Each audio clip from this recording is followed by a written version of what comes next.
আমি আপনাদের স্পষ্টভাবে একটি বিষয় বলতে চাচ্ছি, সেটি হলো আপনাদের দেখিয়ে দিচ্ছি।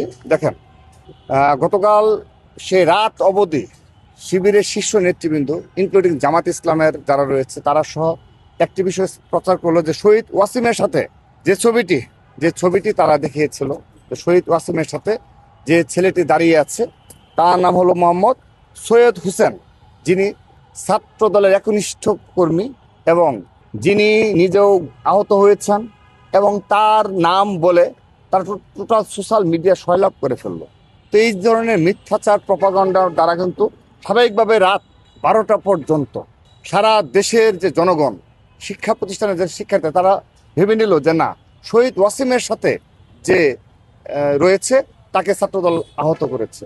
পরবর্তীতে রাতে যখন অনেক রাতে যখন নিজেই যখন এসে বলল যে না, আমি জীবিত রয়েছি এবং আমি আহত হয়েছি, ঠিক আছে, কিন্তু আমি হলাম ছাত্র দলের একজন একনিষ্ঠ কর্মী। এরপর তাদের নেগেটিভ আবার চেঞ্জ হয়ে গেল। এখন বলতেছে তারা ওয়ার্ড শিবির না মহানগর শিবির, তারা এখন এই ধরনের নেগেটিভ নিয়ে আসতেছে।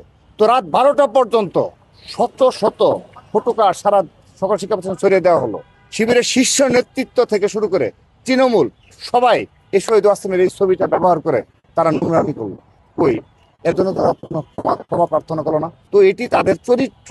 বিগত প্রায় 2 বছর হয়ে গেল, প্রতিটা দিন তারা এইগুলো কাজে লিপ্ত রয়েছে। তো আমি তাদের নিকট আহ্বান জানাবো, আমি এখনো বিশ্বাস করি শিবিরের সাথে অত্যন্ত সৌহার্দ্যপূর্ণ পরিবেশে 5 আগস্ট পরবর্তী বাস্তবতায় আমরা ক্যাম্পাসগুলোতে সম্প্রীতিমূলক ছাত্ররাজ উপহার দিতে পারি, যদি তারা গুপ্ত রাজনীতি পুরোপুরি নিষিদ্ধ করে তাদের সকল নেতৃবৃন্দের পরিচয় উন্মুক্ত করে, 2 নাম্বার, এবং এই যাদের পরিচয় প্রকাশ্য থাকবে তাদের মধ্যে যারা সোশ্যাল মিডিয়ায় প্রপাগান্ডা, মিথ্যাচার, নোংরামি, চরিত্র হরণ, নারীদের চরিত্র হরণ করা সহ সোশ্যাল মিডিয়ার অপকর্মের সাথে যারা জড়িত রয়েছে তাদেরকে তারা দোষী সাব্যস্ত করে চিহ্নিত করে তাদের সাংগঠনিক ব্যবস্থা নেবে। আমি কথা দিচ্ছি, ছাত্র দলকে অবশ্যই সে ধরনের ব্যবস্থা আমরা ইতিমধ্যেও নিয়েছি, সোশ্যাল মিডিয়ার কারণে অনেককে নিয়েছি, এবং আগামীতেও আমরা যদি আমাদের কোনো ছাত্র দলের নেতাকর্মী সোশ্যাল মিডিয়াতে কারো চরিত্র হরণ করা বলেন, মিথ্যাচার, নোংরামি, প্রপাগান্ডামূলক ছাত্র রাজনীতিতে সম্পৃক্ত থাকে, আমরা তাদের বিরুদ্ধে ব্যবস্থা নেব। তো তারা কমিটমেন্ট করুক, জাতির সামনে এসে ক্যাম্পাসগুলোতে সাধারণ শিক্ষার্থীর সামনে কমিটমেন্ট করুক তারা গুপ্ত রাজনীতি করবে না, এবং তারা গুপ্ত রাজনীতির মাধ্যমে সকল বিশ্ববিদ্যালয়ে হল দখল করবে না, গুপ্ত রাজনীতির মাধ্যমে ক্যাম্পাস দখল যেটা করে রেখেছে করবে না, গুপ্ত রাজনীতির মাধ্যমে সকল শিক্ষা প্রতিষ্ঠানে সোশ্যাল মিডিয়া প্ল্যাটফর্মগুলো দখল করবে না, গুপ্ত রাজনীতির মাধ্যমে তারা সকল অপকর্ম করবে সাধারণ শিক্ষার্থী বেশে, এগুলো করবে না। তারা কমিটমেন্ট করুক, অবশ্যই সব ধরনের পরিস্থিতি নিয়ন্ত্রণে আসবে এবং অত্যন্ত সৌহার্দ্যপূর্ণ পরিবেশে আমরা ক্যাম্পাসগুলোতে পাশাপাশি অবস্থান থেকে শুধুমাত্র ওয়েলফেয়ার পলিটিক্স এবং যে ধরনের সাধারণ শিক্ষার্থীদের কল্যাণে যা করার প্রয়োজন আমরা কাঁধে কাঁধ মিলিয়ে করব।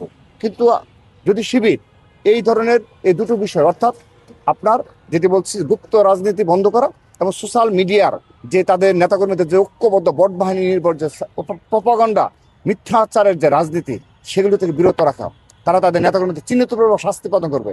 আজকের দিন পর্যন্ত একজন শিবিরের কর্মীকেও তারা সোশ্যাল মিডিয়া অ্যাক্টিভিটিসের কারণে শাস্তির আওতায় নিয়ে আসেনি। আপনি আমার কাছে দেখতে চান, আমার দপ্তরে যোগাযোগ করুন। ছাত্রদল অনেককে আমরা সোশ্যাল মিডিয়া অ্যাক্টিভিটিসের কারণেও তাদেরকে বহিষ্কার করেছি, তাদের বিরুদ্ধে সাংগঠনিক ব্যবস্থা নিয়েছি। শিবির তো স্বীকারই করে না। আমি এই পর্যায়ে একটা এক্সাম্পল দিতে চাই।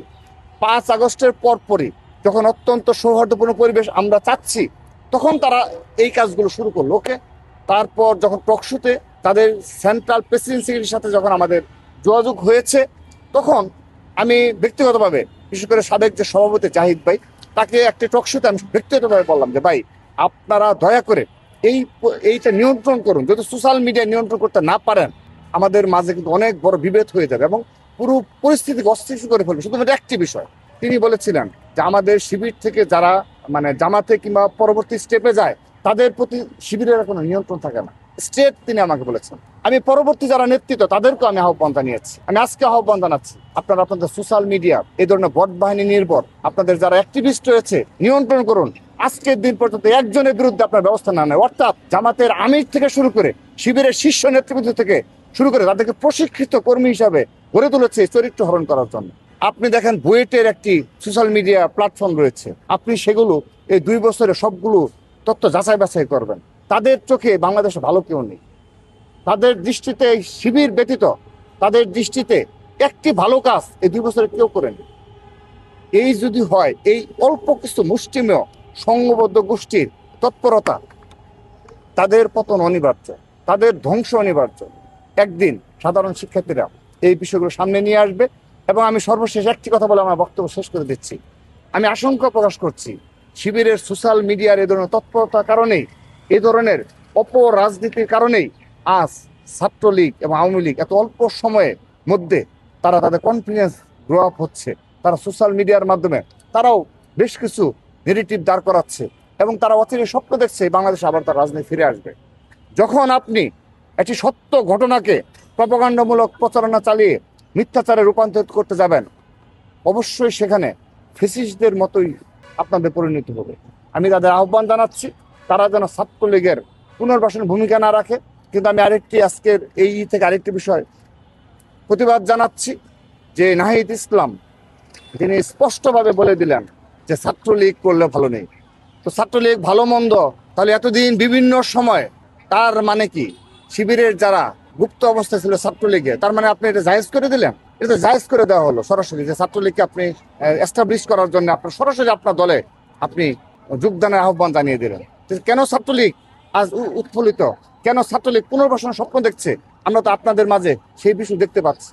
ইসলামী ছাত্র শিবিরকে আহ্বান জানাচ্ছি, জামাতের শীর্ষ পর্যায়ে নেতৃবৃন্দদের আহ্বান জানাচ্ছি, আপনারা দয়া করে গুপ্ত রাজনীতি বন্ধ করবেন এবং সেই সাথে সোশ্যাল মিডিয়ার মাধ্যমে যে ধরনের বিভেদমূলক রাজনীতি আপনারা সূচনা করেছেন, দয়া করে এগুলো বন্ধ করুন। তা না হলে এই বাংলাদেশে আপনাদের পরিণতি কখনো সুখকর হবে না। কারণ আপনারা মুখে যত কথাই বলুন না কেন, আপনারা জানেন আমাদের শেকড়, এই ছাত্র দলের শিকড় অনেক গভীরে পতিত। আমরা কখনো সাধারণ শিক্ষার্থীদের বিরুদ্ধে কোনোদিন আমরা কোনো কার্যক্রম পরিচালনা করবো না, ইনশাআল্লাহ।